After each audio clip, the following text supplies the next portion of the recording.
Reinheitsgebot type of beer, so fairly old Hmm. style. Another one that was popular we tried maybe 2 or 3 years ago that people have been asking us to bring back is a grapefruit and pink peppercorn beer. So kind of a unique Yeah. ingredient with the pink peppercorn. And yeah, I mean those are just kind of 2 examples of what we have coming up. But the biggest thing is as far as trends, there is also kind of a lighter beer trend going on right now, which Hmm. we're more of a fan of than some of the other where everyone's making hazies. But we're never necessarily going to go all in on this certain type of trend either. We'll probably try to offer something, but it's never going to be like taking over our draft lines. We're always going to offer a good variety. Yeah, I think that's important too because you do get every beer fan is a fan of different things. Some people don't like the sours. Some people only like stout. I have a buddy that if it's not barrel aged, he doesn't want it. Of course the hop heads out there love the IPA. And then, it's also the pendulum situation where we've kind of hit full tilt depending on where you are and what brewery is around you. I imagine there's some hype brewery up in the North Dakota area that's done something crazy. For ours down here, it's Martin House Brewing. They've done the pickle beer and they've done a ranch beer, pizza beer, buffalo wing, all kinds of different beers. But the other side of it is if you are making a lager, you can't hide anything in it. It takes longer. It shows off what kind of brewery you really are. I know I've talked to so many other breweries that if they go check out another brewery, they'll usually order the lager first just to kind of see, how their beer process is and how their beer tastes. It's the same way if from what I've heard, if you own a donut shop, go to any donut shop, get their glazed. If their glaze isn't good, the rest of the donuts aren't going to be good either. So it's kind of the same situation when it comes to the lagers. So I do like that you guys do have that variety of options because they're, again, it's a buffet really, and you need something for everybody. Even though they may not drink all of it, they're at least going to try something from everybody. Yeah, sorry, Now, I was changing a diaper. You did have a really good point there. Sorry. No, I was just going to say that you have a really good point about my tastes and preferences have changed over the years. Mm-hmm. And I won't say that I'm immune to, maybe preferring to make the styles that I want to drink as far as beer on occasion. But, like in the brew house, or I guess in like our break room area, I keep a running board of all the beers that we have coming up. And then I have a section that's just like, if you have a wild idea, if you have any kind of idea for a beer at all, like throw it up there. So it's kind of like a group sourcing of ideas too. So yeah, we really like to just see what people are interested in drinking. I like that because then it does feel more. I mean, the people, even though they're not making the beer, they feel like they're being part of the process because they're shooting ideas out, or they've seen something that you may not have even heard of, and then they might throw it on the board, and you're like, oh, I didn't know that was a thing. Let's try it out. Yeah, we're definitely not doing the hot water or hot dog water beer. We'll skip some of the ideas. I have a can of it. I just haven't drank it yet, so I'm waiting for. I'm waiting for summertime. I think is probably the best time to have hot dog water beer. I imagine. Now, for those that are not knowledgeable when it comes to the North Dakota beer scene, kind of describe it for us. Like, you guys mentioned that you guys are very rich when it comes to home brewers, but when it comes to actual breweries, I guess kind of give us some of your favorites, and I guess some of the other breweries that have kind of helped you guys along the way. I guess I'll go first, but I will let Nick have a go because he's sort of been around a little longer than myself. So my opinion of sort of the craft beer scene in general, is that I think this is true about North Dakota for a lot of things, is that they're generally about like 5, maybe 10 years behind in a lot of, like following trends type stuff. So, you know, I obviously as a person in the industry, I'm more likely to just sort of be looking for these things maybe, but, I've noticed a lot of coverage lately about, brewery closures and it is true that like we are losing some market share to like ready to drink cocktail beverages in cans and stuff like that. But in North Dakota, I don't know that we're seeing that type of thing so much. Of course it is happening some. But the biggest thing for us, I think, is we're, in terms of number of breweries, we're pretty small, even per capita in like a low population state. I think there's only 20 something of us in the whole state. So yeah, not a lot. We're the only one now in Minot. Bismarck probably has the highest saturation because they have quite a few. Fargo has more, but I think they have a higher population. But you know, we're pretty much spread across the state fairly well. There's definitely a higher concentration to the east in Grand Forks and Fargo, which is because that's where majority of the population is. In terms of some of our other favorite places, I am a big fan of, I like Icewind a lot. They're kind of a similar size as us. I knew their head brewer a little bit before, and he's probably the guy I go to the most as far as just bouncing ideas off or seeing how things are going.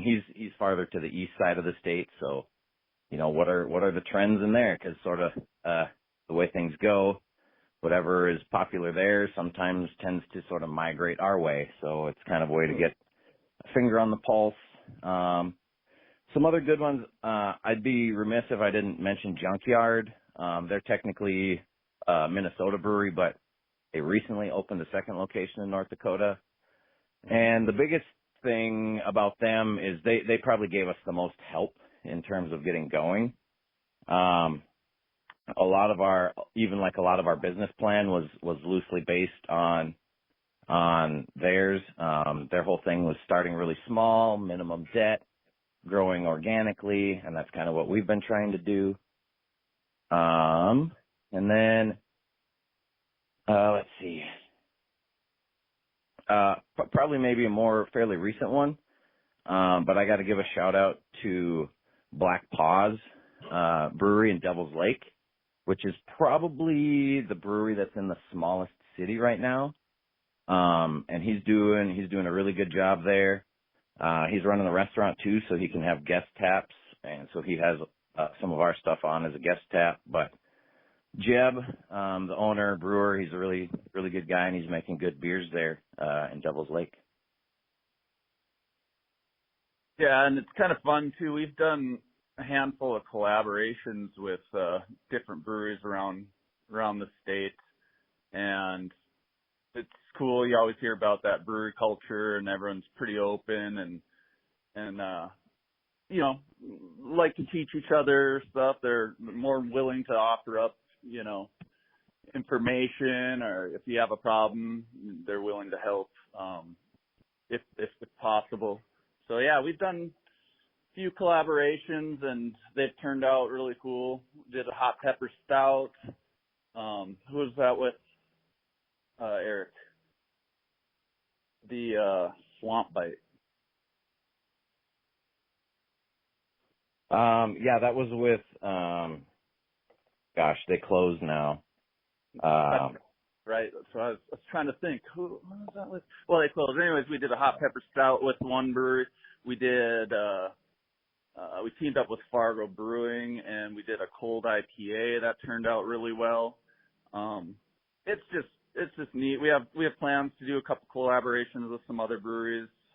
I think we got a sour coming out with Drecker, out of Fargo, and plans to do another one potentially with a Grand Forks brewery. So it's always fun just to get together with those guys, see their process and different system. You know, these are all different size systems, so it's interesting to see the crossover, and compared to, we're more on the smaller size system, but we've been on some really big systems just by doing some of these collabs. So that's neat in itself, just getting on some other equipment and seeing, you know, how we might grow and what we like about the other equipment. Yeah, I always love hearing that from other brewers that, you know, you get to go to other people's places, see how they work, and obviously everybody's space is different. The way they lay the equipment out is always going to be different. And obviously, you know, just picking each other's brains and just the collaboration is always great. And also, it's so much fun to hear how much, again, it's not like a lobster pot. The brewery scene is very much everybody's trying to help each other out and boost each other up, and no one's here really to pull you down and drag you down so that they can get up. Yeah, it's great. Now, this one might be a little hard. The top 3 favorite beers y'all ever made. I can go first. I bet I got them. Okay. I bet I got them quicker. So one of them we are remaking soon to send into World Beer Cup, and for me that's we call it Elbefekt, which is it's a extra special bitter, or like a ESB, English style beer. And for me, I think it's both. So I really like our recipe. I really like the style in general, as like a lighter ABV type beer, still fairly malty, still a hop presence, but not like crazy bitter. So I just like kind of where all those flavor notes fall. So that's probably the first one. Second one, I would say, is probably our gin and spruce, for a couple of reasons. One, I think it's just an excellent beer, and I thought the idea was really solid. So basically it's a gin drink based beer, so it went into gin barrels. It was our golden sour base, and then we finished it with an extra addition of juniper berries, some lime zest, because lime with gin, of course, and right. And then actually my oldest daughter helped me forage for spruce tips that we added into it, and that beer is actually kind of right now our claim to fame as well. So we, back in 2022, that beer got us a gold medal at the World Beer Cup. So that one's got to be on the list, I think, for me. And then the last one is probably Baby Lord, we call it. That's another one that's going to be going to World Beer Cup here. And that one is not my recipe. That one is one that, so my assistant brewer, he was doing that apprenticeship program, and sort of as a final project, I make them design their own beer front to back, all the grains, what style they want to do, all the hops, the yeast, all that. And this is what, his name's Steven, this is what Steven came up with, and that's our Kolsch, Baby Lord, and I just think it's fantastic. And so, that's the one I've been just drinking pretty much nonstop, as long as we have it. So, that's probably my top 3 right there, yeah. Yeah, I think I would agree with Eric on the gin and spruce.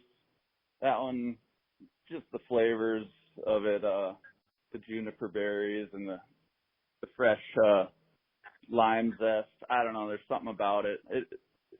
It's kind of one of those, we've done multiple batches, and it's hard to, since it's long-term aged, it's hard to really get the exact same beer, but it's also fun to see how it kind of changes from batch to batch. They're all good. I'm not even sure.